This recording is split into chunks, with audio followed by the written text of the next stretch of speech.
ఇప్పుడు ఇంతకు ముందు గొప్ప గొప్ప వాళ్ళ మధ్య ఈ మాట వస్తూ ఉండేది ఏంటంటే సహజీవనం అనేది. ఒక ఫిల్మ్ ఇండస్ట్రీ వాళ్ళకు లేదంటే ఒక బిజినెస్ మ్యాన్స్కు పెళ్ళి కాకుండాను పెళ్ళైన తర్వాత కూడా భార్య పిల్లలు ఉండగా వేరే వాళ్ళతో సహజీవనం చేయడము ఇలా ఉండేది. ఇప్పుడు ఆ సహజీవనం అనేది సామాన్యమైన ప్రజల వరకు కూడా వచ్చేసిందని అనుకోవచ్చు. ఎందుకంటే చాలా విషయాలు చూస్తూ ఉన్నాం. ఎందుకు ఇలా జరుగుతుందంటారు? అంటే ఒక మహిళ తన అసంతృప్తి వల్ల ఇలా జరుగుతుందా, లేదంటే సమస్య ఎక్కడుంది అసలు? ఇప్పుడు పెళ్ళి ఏంటి అనేది ముందు మనం అర్థం చేసుకోవాలి. పెళ్ళి ఏంటి?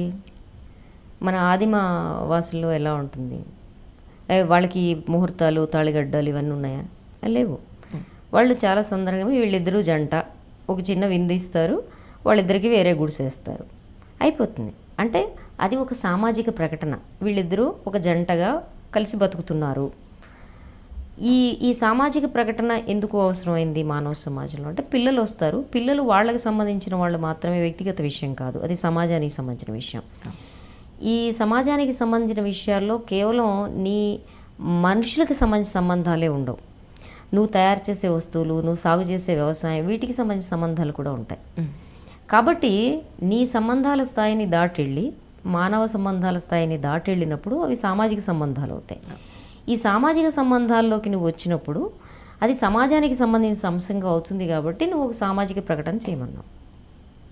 సమాజానికి నియమాలు నిబంధనలన్నీ ఎవరు పెట్టారు? మనకి మనం పెట్టుకున్నవే కదా. కాబట్టి ఈ నిబంధనలు బాగాలేదు అనుకుంటే మార్చుకోవడం కూడా మన పనే కదా. అయితే ఒకటి ఉంది, మీరు చెప్పిన దాంట్లో మనుషులు, స్త్రీ పురుషులు సహజీవనం చేయడం వల్లనే, అది పెళ్ళి అయినా కాకపోయినా సహజీవనమే చేసేది, కలిసే బతుకుతారు. అవును. పెళ్ళి ప్రకటన చేసి లేకపోతే మతాచారాల ప్రకారం చేసుకుని చేయడమే పెళ్ళి అంటారా? సహజీవనం కాదు. నేను ప్రకటించదలుచుకోలేదు, వెళ్ళండి, గుడ్, కలిసి బతకండి అంటే దీనికి కారణం ఉంది. పెళ్ళి అనే దానికి కొంత ఆర్థిక కోణం ఉంది. మనం ఏం చెప్తామంటే ఇప్పుడు ఈ మన కులాంతర మతాంతర వివాహాలు లేకపోతే మామూలు వివాహాల్లో కూడా ఇప్పుడు మేము అంటున్నాం అంటే తప్పనిసరిగా రిజిస్ట్రేషన్ చేసుకోండి అని చెప్తున్నాం. ఎందుకంటే దీనికి ఒక లీగాలిటీ, చట్టపరమైన సమస్యలు కూడా ఉన్నాయి. చట్టపరమైన సమస్యలు ఎప్పుడు వస్తాయి? ఒక పెళ్ళిలో ఆ డిస్ప్యూట్స్ వస్తాయి. డిస్ప్యూట్స్ రావడానికి పునాది మన పెళ్లి వ్యవస్థలోనే ఉంది. ఎందుకంటే అది వ్యాపారం కింద తయారైంది. నువ్వెంత ఇస్తావు, నీ వల్ల నేను ఇంత కట్నం ఇస్తాను, జీవితాంతం పోషించేవాడిని ఒకడిని నేను పొందుతాను, ఇది మన పెళ్ళి వాళ్ళు, అంతే కదా. పిల్లవాడు ఎంత సంపాదిస్తున్నాడో వీళ్ళు చూస్తారు, పిల్ల ఎంత ఇస్తుంది ఎంత తెస్తుంది వాళ్ళు చూస్తారు.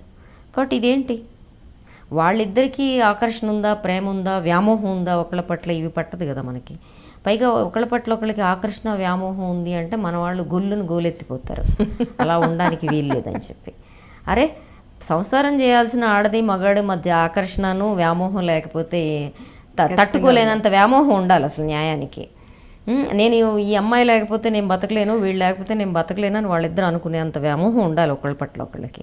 అసలు అది పలకడమే పాపం కింద మన వాళ్ళు భావిస్తే ఇంకేం చేయాలి చెప్పండి. కాబట్టి స్త్రీ పురుషులకి ఒకళ్ళ మధ్య ఒకళ్ళకి వ్యామోహం ఉండటం, నువ్వు నన్ను పోషించగలవా, నువ్వు గ్యారంటీ లెటర్ నువ్వు రాసిస్తావా నేను రాసిస్తానా అనే వ్యాపార బంధం కంటే మంచిదని నేను అనుకుంటాను. కానీ ఎప్పుడైతే పెళ్ళి అనే మత కుల రిజిస్ట్రేషన్ వ్యవహారంలో ఎప్పుడైతే ఈ ఒప్పందం ఉంటుందో, నిన్ను నన్ను పోషించుకునే ఒప్పందం ఏదైతే ఉంటుందో, ఇది ఆర్థిక ఒప్పందం. ఈ ఆర్థిక ఒప్పందం విచ్ఛిన్నం అయినప్పుడు, తప్పనిసరిగా విచ్ఛిన్నం అవుతుంది అనుకున్నప్పుడు, లేకపోతే అది కొనసాగుతున్నప్పుడు దానికి లీగాలిటీ అవసరం, చట్టబద్ధత అవసరం. ఆర్థిక సంబంధం లేనప్పుడు దానికి చట్టబద్ధత కంపల్సరీ కాదు. నీకు నాకు చచ్చేట్టు ప్రేమ ఉంది, మన ఇద్దరం కలిసి బతకదలుచుకున్నాం, వచ్చే ఫలితాలని మన ఇద్దరం కలిసి భరించడానికి సిద్ధంగా ఉన్నాం, ఓకే కలిసి బతుకుదాం. మరి ఒకవేళ మనం కలిసి బతకడం సాధ్యం కాకపోతే, దీంట్లో నీకు సంబంధించి నువ్వు నన్ను పోషించడం లేకపోతే నేను నీ జీవితానికి గ్యారంటీగా ఉండటం అనే అంశాలు ఉన్నాయా లేవా? లేవు. నా జీవితానికి నేనే బాధ్యురాలని, నీ జీవితానికి నువ్వే బాధ్యుడివి అనే అవగాహన ఉందనుకోండి, అప్పుడు ఎందుకని జనం గోలెత్తిపోవాలో నాకు అర్థం కావట్లేదు. వాళ్ళకి అవగాహన ఉంది, చేసుకుంటున్నారు, కలిసి బతుకుతున్నారు, వెళ్ళండి గుడ్. అట్లాంటప్పుడు వాళ్ళ సహజీవనంలో ఆర్థిక సమస్యలు ఏమీ లేనప్పుడు చట్టబద్ధత అవసరం లేదు. ఇప్పుడు నా జీవితంలో నేను చట్టబద్ధత నా అవసరం అని నేను అనుకోలేదు. మరి దీన్ని ఏమంటారు? ఇది నువ్వు మతం ప్రకారం చేసుకోలేదు కాబట్టి, మంత్రాలు చదవలేదు కాబట్టి, నువ్వేమి వేసుకోవు కాబట్టి దీన్ని ఏమంటారు? సహజీవనం అంటారు. మీరు ఏమన్నా అనుకోండి. మీరు పెళ్ళికి వ్యతిరేకం అని అనుకోవచ్చా? నేను పెళ్ళికి వ్యతిరేకం కాదు, కానీ ఈ కంపల్సరీ పెళ్ళిళ్ళు ఏవైతే వ్యాపారంగా జరుగుతున్నాయో అవి సమాజానికి మంచివి కాదని అనుకుంటాను. దానివల్లే ఇన్ని సమస్యలు వస్తున్నాయి కుటుంబాల్లో అనుకుంటున్నాను. ఇష్టం లేని, అంటే ఇష్టపడని, ఇష్టం ఉందో లేదో కూడా తెలియని పరిస్థితుల్లో పెళ్ళిళ్ళు చేసుకోవడం వల్లే లక్ష సమస్యలు వస్తాయి. మీరు ఇష్టపడే చేసుకున్నారా? మీ వారు కూడా మీ పార్టీ మీరు ఎక్కడైతే పనిచేస్తున్నారు? పూర్తిగా ఇష్టపడి చేసుకున్నాం కాబట్టి మాకు సంబంధించిన మొత్తం వ్యవహారాలు క్లియర్ కట్గా ఉన్నాయి.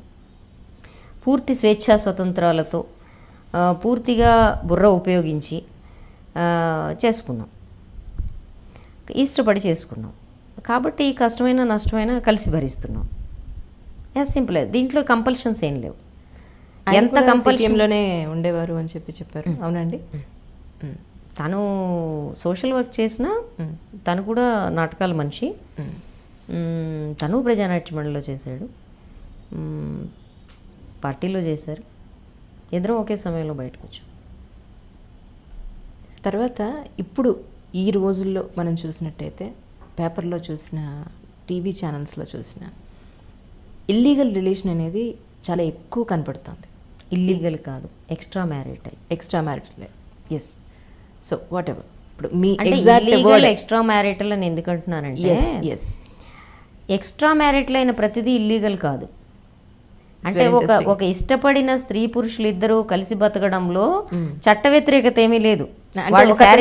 ఒక అతనితో మ్యారేజ్ దానికి వేరే అతనితో చేయడం ఇల్లీగల్ కాదు. ఒక ఇష్టపడిన స్త్రీ పురుషులు వాళ్ళు శారీరక సంబంధం పెట్టుకోవడం చట్ట వ్యతిరేకం కాదు. అది చట్ట వ్యతిరేకం ఎప్పుడవుతుంది అంటే వాళ్ళిద్దరూ డబ్బు ట్రాన్సాక్షన్ జరిగితే అది చట్ట వ్యతిరేకం అవుతుంది. రెండోది ఎప్పుడు చట్ట వ్యతిరేకం అవుతుందంటే, ఈ భార్య నా భర్త వేరే వాళ్ళతో వ్యభిచార సంబంధాల్లో ఉన్నాడని కంప్లైంట్ చేస్తే అది చట్ట వ్యతిరేకం అవుతుంది. అంటే కంప్లైంట్ చేయనంత కాలం కూడా మనం దాన్ని వివాహేతర సంబంధం కింద చెప్తాం. ఎస్. సో అవి ఈ మధ్య చాలా ఎక్కువైపోయాయి. అంటే ఇంతకు ముందు ఉండేవో లేవో అంత బయటకు వచ్చేవి కాదు. ఉండేవిలే. ఇప్పుడు ప్రతిదీ బయటకు వస్తుంది విషయం. ఇంతకు ముందు కన్నా పర్సంటేజ్ పెరిగిందని చెప్పుకోవచ్చు. దీనికి స్త్రీ స్వేచ్ఛే కారణం అంటారా, లేదంటే ఆవిడ ఒక ఎడ్యుకేటెడ్ అయిపోవడం వల్ల సమస్య, లేదంటే ఆవిడకి నాలెడ్జ్ ఎక్కువైపోవడం వల్ల, ఎందువల్ల ఈ సమస్యలు వస్తున్నాయంటారు? ఇది కొంచెం సెక్చువాలిటీకి సంబంధించిన సమస్య. ఇప్పుడు మన పెళ్ళిలోనే దీనికి సంబంధించిన ఆన్సర్ కూడా ఉంది. వాళ్ళిద్దరూ ఒకళ్ళనొకళ్ళు మోజుపడనంత వరకు. శారీరకమైన మోజు ఏంటి? పెళ్లిలో పవిత్రతను, ప్రేమ ముఖ్యం అంటారు చాలామంది. కానీ ప్రేమకి, అంటే స్త్రీ పురుషుల మధ్య ప్రేమకి పునాది శారీరకమైన మోజే. కాబట్టి ఈ శారీరకమైన మోజు లేకుండానే మనం పెళ్లి చేస్తాం.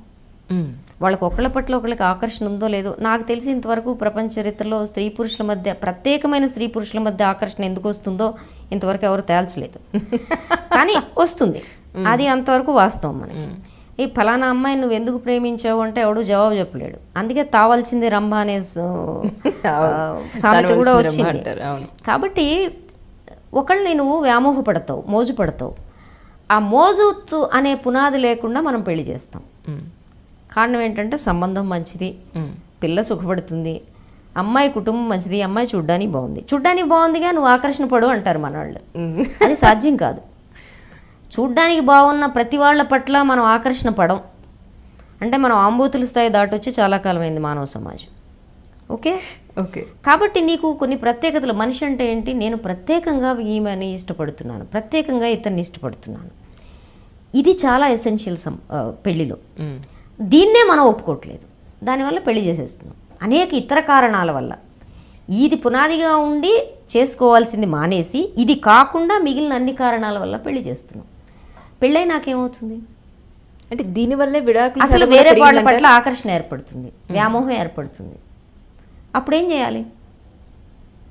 చేయాలి అంటే నేను వివాహేతర సంబంధాలను సమర్థిస్తున్నాను కాదు, నీ పెళ్లి చేయడంలోనే వివాహేతర సంబంధాల పునాది ఉంది అని చెప్తున్నా. అయితే ఇప్పటి వరకు ఎందుకు ఇంత వెలుగులోకి రాలేదు, ఇన్ని ఎక్కువగా ఎందుకు రాలేదని మీరు అడుగుతున్నారు. దానికి కారణం ఏంటంటే ఇప్పటి వరకు చచ్చేట్టు భయం ఉండింది ఆడవాళ్ళకి, మగవాళ్ళకి. ఇప్పుడు అసలు భయపడలేదు. ఏ భయం అది? నువ్వు గ్రామీణ వాతావరణంలో ఉన్నప్పుడు అందరూ చెప్పుకుంటారు, కుటుంబం పరుగు పోతుంది, ఇలాంటివన్నీ ఉన్నాయి. ఇప్పుడు లేవు. రెండోది ఏంటంటే, ఈ పెళ్ళి నాకు ఇలా చేసి నా జీవితాంతం ఇట్టనే బతకాలా, నా కర్మ ఇంతేనా, ఈ కర్మ ఇలానే ఎందుకు ఉండాలి, నేను కొంచెం ఎలా అయితే ఏమవుతుంది అనే కట్టుబాట్ల సడలింపు ఎప్పుడైతే మనిషి మనసులో ప్రవేశించిందో తప్పనిసరిగా నువ్వు ఒక్కసారి చూద్దాంలే, ఏం తప్పేంటి, నేను మాత్రం సుఖపడకూడదా, ఇలాంటి ఆలోచనలు. దానికి తోడు అన్నిటికంటే ఎక్కువగా 2 అంశాలు వచ్చినాయి. ఒకటి, మగవాడు తాను మగవాణ్ణి అని నిరూపించుకోవాలంటే గతంలో ఎక్కడ వెళ్ళాలో అక్కడ వెళ్ళేవాడు, అవేవో నడుపుతూ ఉన్నాడు, మగాడు అన్నాక తిరక్కపోతాడా అనే సామెత ఉంది. ఇప్పుడు ఏంటంటే నేను తిరగడం ఒక భాగం. అంటే మీరు దాన్ని సమర్థిస్తారా? ఏంటది? ఆడవాళ్ళు తిరగడం వల్ల చెడతారు, మగవాళ్ళు తిరగకపోవడం వల్ల చెడతారు అనేది మీరు తిరగకపోవడం వల్ల ఇద్దరు చెడతారని నేను అనుకుంటున్నాను. లోకజ్ఞానం లేకుండా పోతుంది బొత్తిగా. సో తిరగడం అంటే ఏంటి, ఎవరితో తిరగడం అనే ప్రశ్న కదా మనం మాట్లాడుతుంది, ఆ తిరగడం కాదు. సో ఎవరైనా స్త్రీ పురుషులు మనం సమాజంలో ఒక దశకు వచ్చాం. విచ్చలవిడి శారీరక సంబంధాల నుంచి ఒక స్త్రీకి ఒక పురుషుడు అనేది ఆరోగ్యకరమైన సంబంధం కింద మనం అనుకుంటున్నప్పుడు ఈ ఆరోగ్యకరమైన సంబంధాల నుంచి అసలు ఏమాత్రం ఎవరు దావ తప్పిపోకూడదు అనడం అసాధ్యం సమాజంలో. ఎందుకంటే భిన్న మనస్తత్వాలు ఉంటాయి, భిన్న రకాలైన ఆకాంక్షలు ఉంటాయి. కానీ నువ్వు ఒకసారి ఒప్పందానికి వచ్చే ముందే 10 సార్లు ఆలోచించుకోవడం మంచిది.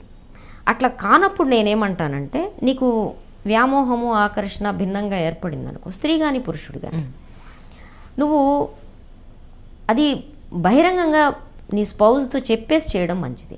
నాకు నీ పట్ల వ్యామోహం పోయింది, నేను ఇంతవరకే చేయగలను, నీ పిల్లలు ఎంతవరకు సాధ్యం అవుతుంది, ఇది సాధ్యం అయినా కాకపోయినా ఇది నిజాయితీ అని నేను అనుకుంటున్నాను. తర్వాత విషయం ఏంటంటే, ఇది ఏర్పడడానికి ఇంకో 2 కారణాలు ఉన్నాయి. నా మగాడితనాన్ని నిరూపించుకోవడం అనేది వాళ్ళ మగవాళ్ళకి పాపం పెద్ద సవాల్ అయిపోయింది. నేను నిజంగా జాలి పడుతున్నా. వాళ్ళు ప్రతి నిమిషం మేము మగాళ్ళమే అని నిరూపించుకోవడానికి, ఇప్పుడు చూడండి మన హీరోలందరూ కండలు తిరిగిపోయి ఉంటున్నారు. ఆ కండలు తిరిగి చూపిస్తేనే నేను మగాడిని అనుకునే దశ వస్తే, ఇవాళ రేపు మన పోరగాళ్ళందరూ పాపం జిమ్ముల చుట్టూ తిరుగుతున్నారు. ఏది అమ్మాయిలకి లైన్ వేయాలంటే అక్కడికి 1-2 కండలు ఉండాలి. ఈ టీషర్ట్లు ఇక్కడ దాకా వేసుకొని చూపించుకొని ఎంత తిరిగినా అక్కడ యాబ్స్ లేకపోతే అమ్మాయిలు ఎవరు ఇట్లా చూడలేదు. ఏం చేయాలి? సంక్షోభం వచ్చింది అక్కడ. అది తర్వాత కాలంలో కూడా సంక్షోభం కొనసాగుతుంది. So to prove the masculinity నువ్వేం చేయాలి? నా పట్ల ఎవరికో ఆకర్షణ, నా మగాడితనం పట్ల ఆమె ఫిదా అయింది అని నువ్వు చెప్పుకోవాలంటే ఏం చేయాలి? ఏదో సంబంధం పెట్టుకోవాలి. ఎక్కువ సందర్భాల్లో మగవాడి వైపు నుంచి పెట్టుకునే ఈ సంబంధాలు అవతల అమ్మాయి వల్నరబిలిటీ మీద ఆధారపడి ఉంటాయి.